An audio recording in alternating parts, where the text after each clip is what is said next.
There are so many Apple products available right now, but not all of them are worthy. Some are just bad, some old, and some too expensive. So in this video, I'm gonna go over all Apple devices that you shouldn't buy right now and explain how to effectively spend your money.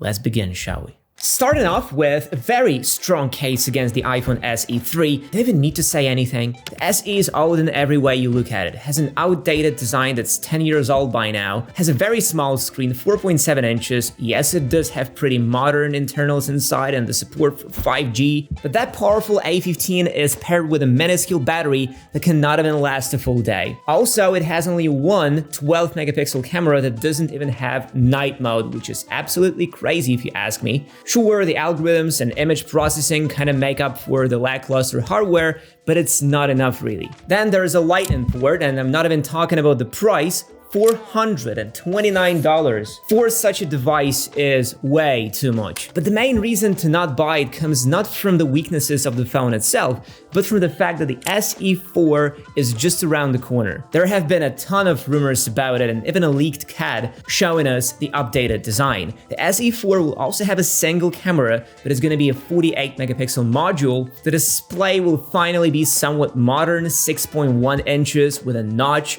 and a Face ID inside it. Lightning port will be replaced by USB-C and the A15 by something like A17. Basically, it's going to be a slightly stripped down iPhone 14, and if the price remains below the same, it's going to be a bargain of a phone. There's basically no reason to buy the iPhone SE 3. Hope that clears it. Another device that was already a bad deal when it came out is the iPad 10.9. You can argue with me by saying that it has a modern design, modern display, and modern internals, and all of that is true, but there are a couple things about it that just make it a bad deal. First, the display is not laminated, which means there is a gap between the display and the glass, making it all look really cheap. Then there is a processor. A14 is a great chip, but at the time when this iPad got released, it made much more sense to use the A15 instead. And it didn't even support the second-gen Apple Pencil, and the price was just ridiculous. $449, especially given the fact that the iPad Air 4 that had none of those drawbacks was being sold refurbished by Apple for a couple dollars more, and this is true even today. The refurbished iPad Air 4 costs only $20 more than this iPad 10. But just like in the case of the iPhone SE, there's an update coming for this iPad 10. Even if the update will bring only internal upgrades like a newer processor, it would still make it better than it was and partially redeem its inflated price. And while we are on the subject of iPads, let me just quickly bring up the iPad 9, which Apple sells for $329. And here it's basically the same situation as with the iPhone SE 3. Old design, old internals, old and subpar display. The only good thing about the iPad 9 is its price. It's the cheapest iPad Apple sells, and this makes it a great device for kids or your parents who don't really care about new technology. But Apple is gonna discontinue this year for sure. It's too big of a nuisance in the lineup of otherwise modern looking iPads, so please don't buy the iPad 9. Its days are numbered and you don't want to suffer from its terribleness. I know you're not expecting this, but you also shouldn't buy the Apple Watch Series 9, and the reasons for that are super simple. One, the blood oxygen sensors are not working. Due to some legal troubles, Apple was forced to disable the blood oxygen monitoring on Series 9 and Ultra 2. This mainly is a problem for the US buyers, but for all others, the reason is super simple. The Series 10 is just a few months away. I know tech reviewers say the same thing every year, but this time it is different, because the Series 10 is promised to bring a big redesign of the Apple Watch. We don't yet know how the new Apple Watch will look like, but many people are anticipating to see flat sides or even circular design. Also, this upgrade is rumored to change the way the bands are attached, so all the straps you have will not work with the Series 10. There's also going to be a chip upgrade as well as improved health features, so this year it may actually be worth the wait. No reason not to buy the Ultra 2 though. The Ultra 3 most likely will have the same design, the only real difference being the absence of the blood oxygen measurements on Ultra 2. Now, hear me out. I don't think you should buy the M2 Mac Mini. I know this one is quite controversial, but the reason for that is quite simple. The M3 Mac Mini is on the way. The M2 is great chip, plenty powerful for $600 that the base version of the Mac Mini retails for. However, there has been a trend of transitioning to the M3. Just a few weeks ago, the MacBook Air got its M3 upgrade, and it's only a question of a couple more weeks until the Mac Mini gets upgraded as well. The price most likely will not change, so by waiting a bit, for the same amount of money, you're gonna get a more powerful and capable machine. And I think the upgrades the M3 brings can be worth a few weeks of waiting. But not everything on this list is controversial or outdated. For example, I finally believe that there is absolutely no reason to buy the iPhone 14. Right now it's in this weird spot between a very good iPhone 13 and a great iPhone 15. When compared to both of them, iPhone 14 doesn't seem like a good deal. For example, it is 99% identical to the iPhone 13, and those couple little improvements that you would get if you pay extra are not worth it. The performance difference is also very slim, and even the cameras shoot almost identically. And when compared to the iPhone 15, the iPhone 14 falls short in every possible way. It has an older design with a notch, it has much weaker cameras,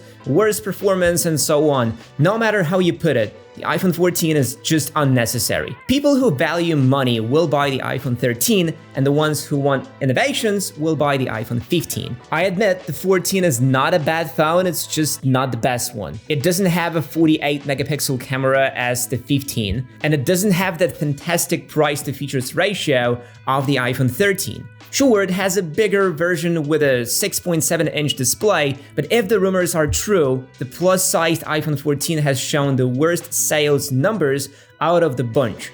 I don't know whether these numbers are worse than the mini iPhones had, but there is a non-zero chance that canceling the mini lineup was a mistake on Apple's part. Anyway, don't buy the iPhone 14, save your money by getting the iPhone 13, or pay extra to get a really noticeable upgrade with the iPhone 15. Even though we've already covered iPads, I just can't look past the iPad Mini 6. On one hand, it is a really great device, a very small iPad with a powerful processor, modern design, and many more years of future software support. But I cannot shake off two things: the jelly effect of the display and the imminent arrival of the iPad Mini 7 this year. The upcoming iPad Mini 7 is rumored to fix the jelly scroll effect on the display, bring a more powerful chip, along with some other minor improvements like the new Wi-Fi and Bluetooth standards. This doesn't make the iPad Mini 6 a bad deal, but to me it seems like it is worth waiting for the new one, especially given the fact that the iPad Mini 6 is almost 3 years old.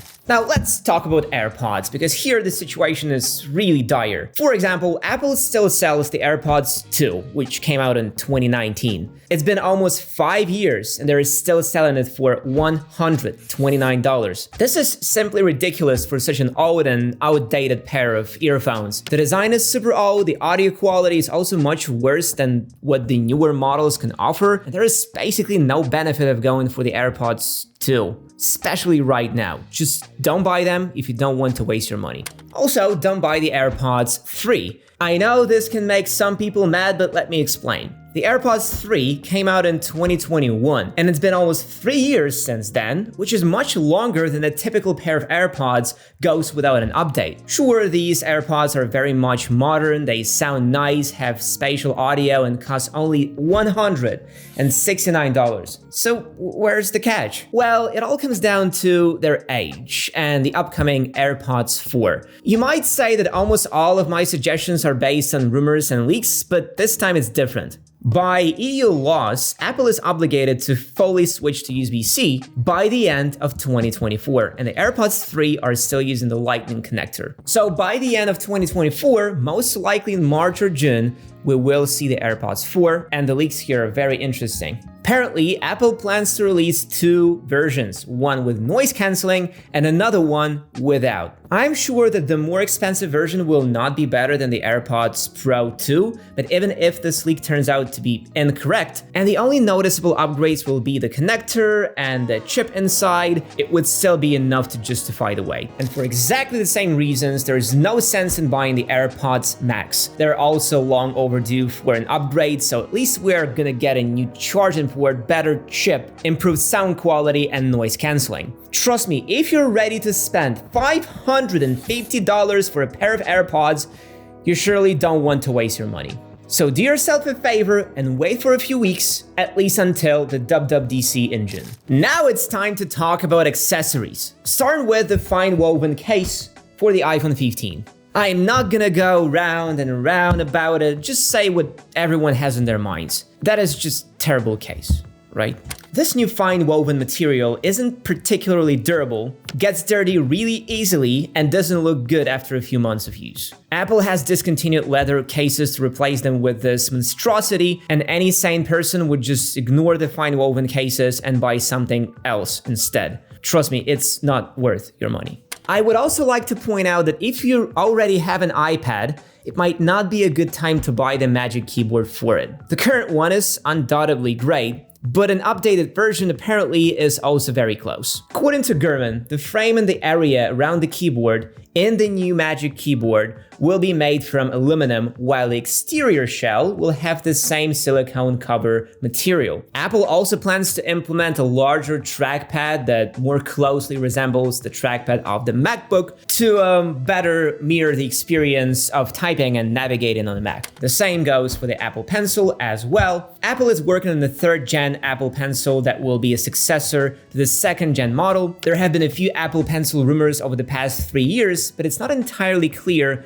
what we can expect. For example, in June 2020, leaker Mr. White said that the next gen Apple Pencil would be available in black and white, but this rumor has not been repeated since. Then, in October 2023, Majin Buu said that the Apple Pencil could feature interchangeable magnetic tips for different activities like drawing, painting, and technical sketches. And way back in 2020, Apple patented a color sensing technology that will let the Apple Pencil sample colors from the environment. So I think it makes a perfect sense to not spend your money on the Magic Keyboard or the Apple Pencil right now, and just wait for the newer, better versions that will come later this year. After watching this video, some of you might say that it is so difficult to choose the right Apple products to buy, but it's not really the case. If you have enough money, you just buy the latest and greatest. But if you are a bit on a budget, then make sure to watch our videos, because here we give realistic and honest opinions. And by the way, if you're thinking about buying a MacBook, make sure to check out our video where we talk about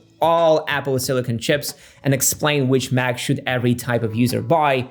Thanks for watching, and see you there.